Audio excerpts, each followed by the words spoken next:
ക്രിസ്തീശുവിനാൽ വിളിക്കപ്പെട്ട് തിരഞ്ഞെടുക്കപ്പെട്ട അനുഗ്രഹിക്കപ്പെട്ട എൻ്റെ പ്രിയ സഹോദരിമാരെ, നിങ്ങളേവർക്കും ക്രിസ്തീശുവിനെ നാമത്തിൽ സ്നേഹവന്ദനം ചെയ്യുന്നു. ഏവരെയും ജീവിക്കുന്ന ക്രിസ്തു സമ്പൂർണ്ണമായി അനുഗ്രഹിക്കട്ടെ. ഞാൻ ഇപ്പോൾ ചിന്തിക്കുന്നത് ലൂക്കാ എഴുതിയ സുവിശേഷം 5-ാം അധ്യായം അതിൻ്റെ 4-ാം വാക്യം.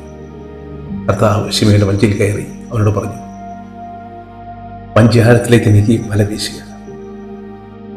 അവൻ കർത്താവ് പറഞ്ഞ പോലെ വല വീശി ഒരുപാട് മത്സ്യം കയറി. അവൻ അടുത്തുള്ള വഞ്ചിക്കാരി അങ്ങേ കാണിച്ച് വിളിച്ച് ആ വഞ്ചി നിറച്ചു. അങ്ങനെ 2 വഞ്ചി നിറഞ്ഞു. പ്രിയരെ, കർത്താവ് ശിമയോന്റെ അശൂന്യ വഞ്ചിയിലേക്ക് കടന്നു വന്നപ്പോൾ അവന്റെ വഞ്ചി മീൻ കൊണ്ട് നിറഞ്ഞു. ഹല്ലേലൂയ. അപ്പോൾ ശിമയോൻ കർത്താവിന്റെ വലുപ്പവും അവന്റെ ശക്തിയും പ്രതാപവും മഹത്വവും മനസ്സിലാക്കി. അപ്പോൾ അവന് പശ്ചാത്താപമുണ്ടായി. അവൻ പറഞ്ഞു, കർത്താവേ, ഞാൻ പാപിയാണ്, നീ എന്നെ വിട്ട് അകന്നു പോകണമേ. പ്രിയരെ, കർത്താവ് അകലെയായിരിക്കുമ്പോൾ അവന്റെ വലുപ്പവും മഹത്വവും ശക്തിയും നമുക്കറിയില്ല. അവൻ നമ്മുടെ ഭവനത്തേക്ക്, നമ്മുടെ ജീവിതത്തിൽ കടന്നു വരുമ്പോൾ നാം അത് മനസ്സിലാക്കും. ദൈവത്തെ കൂടാതെ നമുക്കൊന്നും ചെയ്യാൻ സാധ്യമല്ല. ഹല്ലേലൂയ. കർത്താവ് ശിമയോന്റെ പടയിലേക്ക് കടന്നു വരികയും അവന്റെ പ്രവൃത്തിയിൽ ഉൾപ്പെടുകയും ചെയ്തപ്പോൾ അവന്റെ പ്രവൃത്തി അനുഗ്രഹിക്കപ്പെട്ടു. അവൻ വല വീശിയപ്പോൾ ഒരുപാട് മത്സ്യം ലഭിച്ചു. അതുപോലെയാണ് പ്രിയരെ, നാം ചെയ്യുന്ന ഓരോ കാര്യങ്ങളിലും കർത്താവിന് പങ്കുണ്ടെങ്കിൽ, കർത്താവിന് അനുവാദം ഉണ്ടെങ്കിൽ തീർച്ചയായും അതിന് ഫലമുണ്ട്.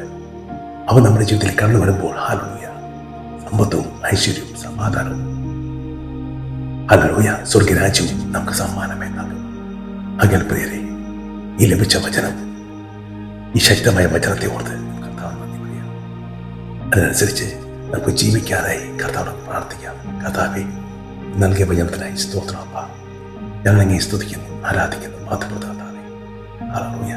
അവിടുന്ന് ഞങ്ങളുടെ ജീവിതത്തിലേക്ക് കടന്നു വരുവാനോ, ഞങ്ങളുടെ ഭവനത്തിലേക്ക് കടന്നു വരുവാനോ, അവിടുത്തെ അനുഗ്രഹം നിറയ്ക്കുവാനുള്ള യോഗ്യത ഞങ്ങൾ നൽകണമേ. ഹല്ലേലൂയ. അതിലൂടെ അവിടുത്തെ ദൈവരാജ്യത്തെ ആവശ്യമായി മാറുവാനും സഹായിക്കണമേ. ഞങ്ങൾ ചെയ്യുന്ന ഓരോ ജോലിയിലും കർത്താവേ, അവിടുത്തെ സഹായം അപേക്ഷിച്ച്, അവിടുത്തെ മധ്യസ്ഥം പ്രാർത്ഥിച്ച് തുടങ്ങുവാൻ, ഓരോ കാര്യങ്ങളിലും അവിടുത്തെ വിളിച്ചപേക്ഷിക്കുവാൻ അവിടുന്ന് സഹായിക്കുവാനുള്ള കൃപ ഞങ്ങൾക്ക് നൽകുകയും ചെയ്യുവാനാണ്. പ്രാർത്ഥനയുടെ കൃപയായി സ്തോത്രം. എന്ന് ജീവിക്കുന്ന കർത്താവ് യേശുവിന്റെ നാമത്തിൽ തന്നെ